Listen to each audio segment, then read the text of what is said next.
Hey YouTube, good morning.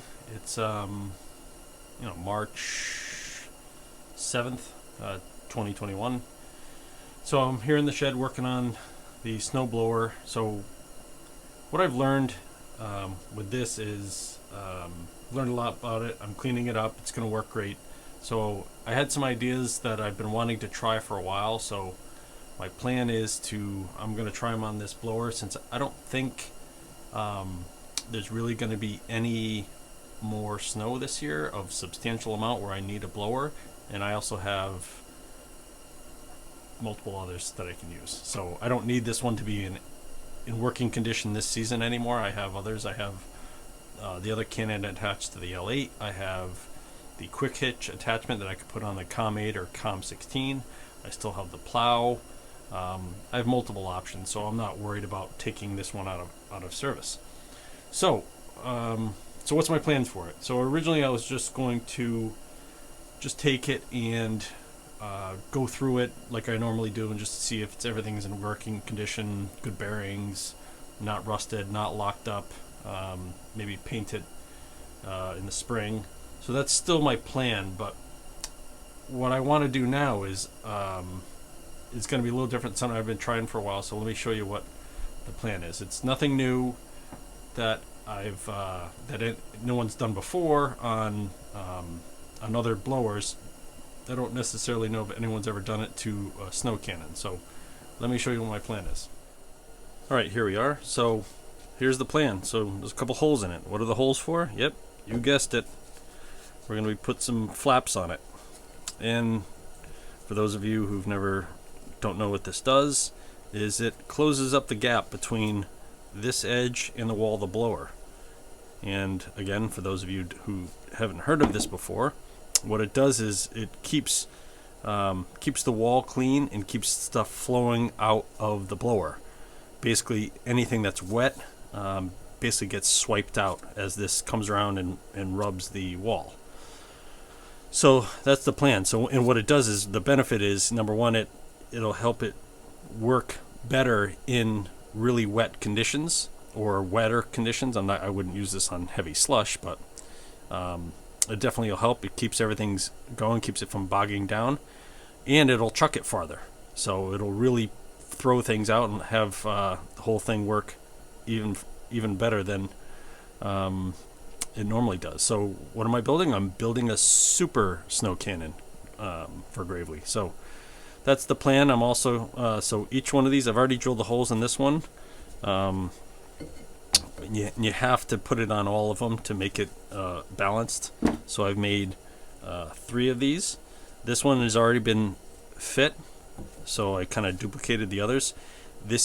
I did this yesterday. I didn't do anything on video. It would just be bad video because you wouldn't really be able to see. So I'll show you some of the things I was doing. But basically, I put this on. I kind of figured out what the gap was in the blower housing. I basically threw this pad in there just to see if it would fit, and yeah, it kind of walked its way around. So I kind of used this as my gauge of what the gap is. And this is not much of a gap. A lot of people would say it's just a waste of time I'm doing it, but just for giggles I'm doing it anyways, because that's not much of a 1/4 of an inch of a gap is really not much extra, but it'll help with any of the wet stuff just to keep it going out. But the other thing I'm also going to do is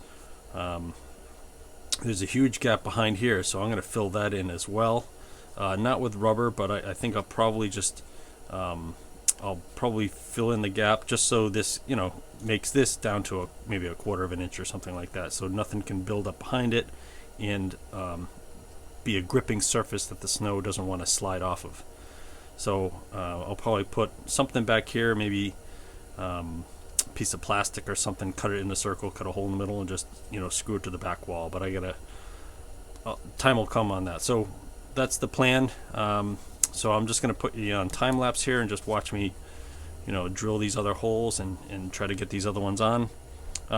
Again, so when you're putting these on, it's really a real custom job to some extent. It took me a while to get this to fit just right, and you have to put this on after the blower is in the housing, because the housing's here, and then there's the lip that comes in and then it steps down. So because this is out to the outer diameter, and it's a narrower diameter, so you just can't fit it through. So you got to put all these on, drill the holes, and then put all these rubber flaps.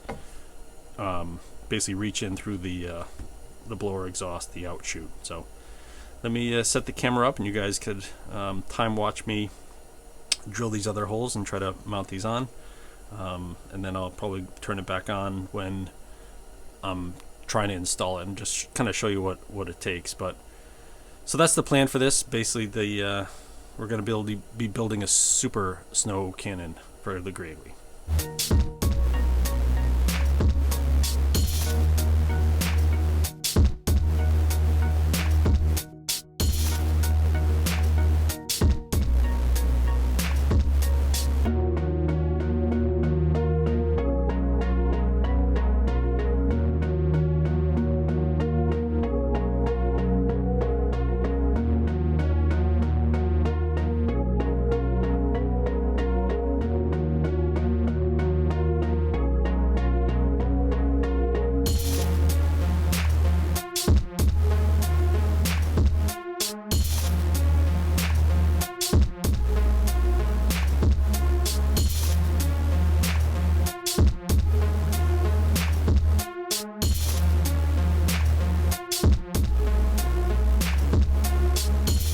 Alright, got all the flaps on.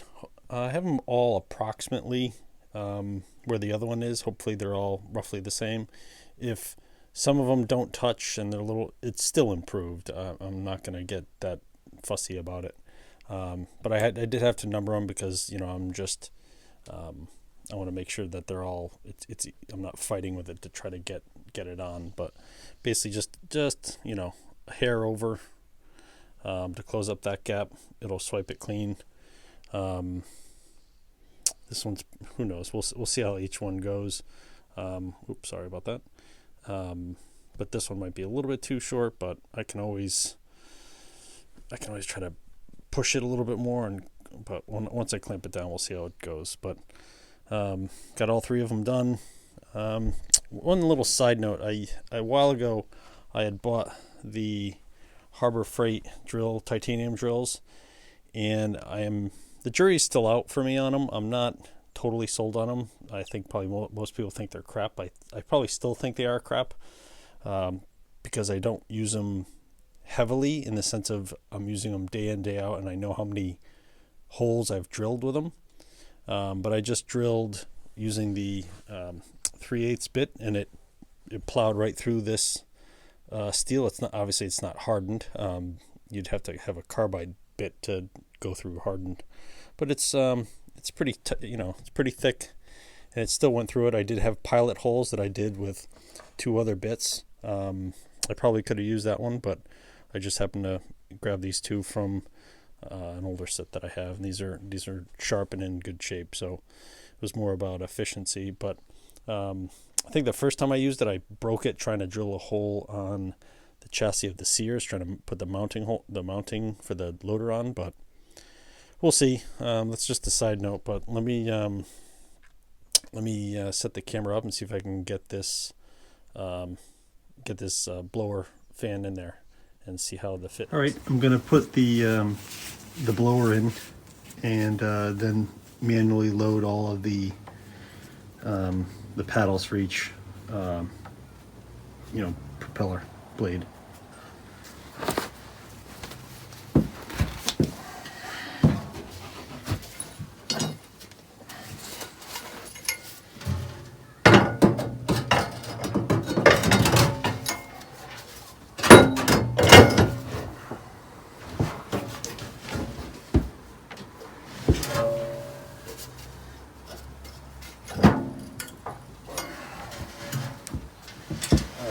Through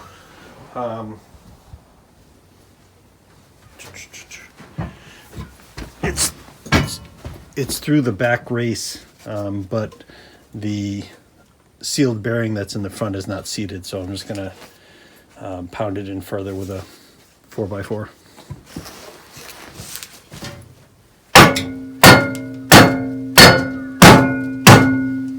feels good.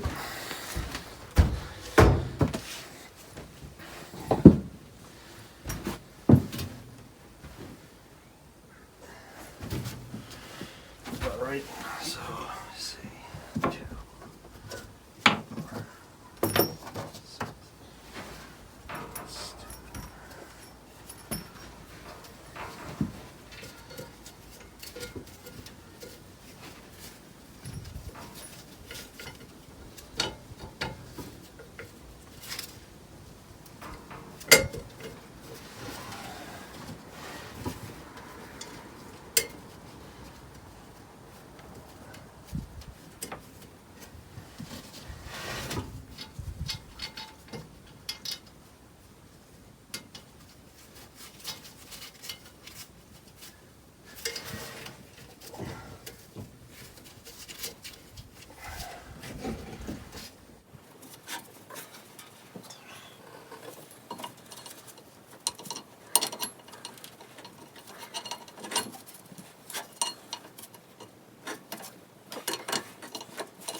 All right.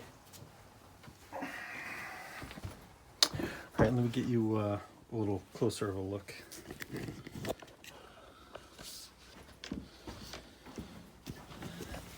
So as you can see, so the housing is not uniformly circular. So when I basically spin it, there's some spots that catch and there's some spots that don't. But because all of them I made roughly the same size, they kind of all hit in the same locations, which I think is in the back here. I think it's free down here and then up in the top. So it's kind of in this section, and then down here I think it's a little more spaced, but it feels pretty good in the sense of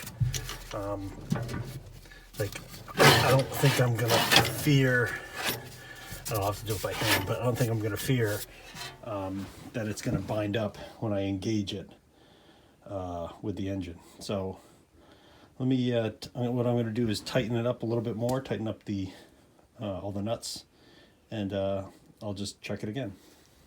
All right, so I wanted to give you a little closer look of what the gap I'm talking about and what I'm trying to improve. So I know it's not much. Let's see if I can get it to focus, sorry.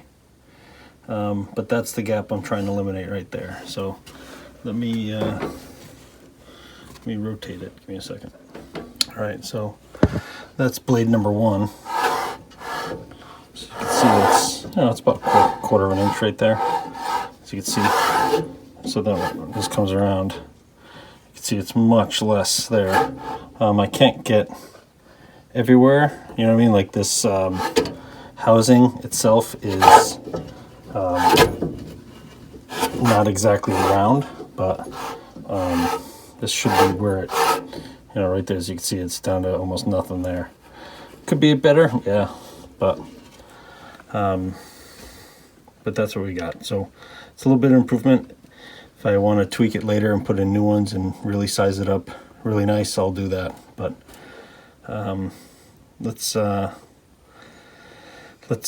move on from, let me just get the number 1 seated, and we'll take a look, see how that one is. All right, so I'm going to, I set up a drill. I just thought about it. Instead of, because I was trying to turn the PT over by hand, and it was actually difficult when I grabbed it from the slip clutch side. Sorry, it was difficult to turn the blade. When I grabbed each blade, it was, yeah, it would have some resistance, but when I just did it by hand, I could pull it, so didn't have a really good understanding of how much it's going to put a load on the tractor. So I went to try to just spin it by grabbing the slip clutch by hand, and it wouldn't go. So I threw a little WD-40 on the housing. You can see it on the bottom there. That's why it's wet. So I'm going to, instead of having the engine kind of break in these flaps, I'm going to use my Milwaukee half-inch hammer drill to do it.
Well, that worked well.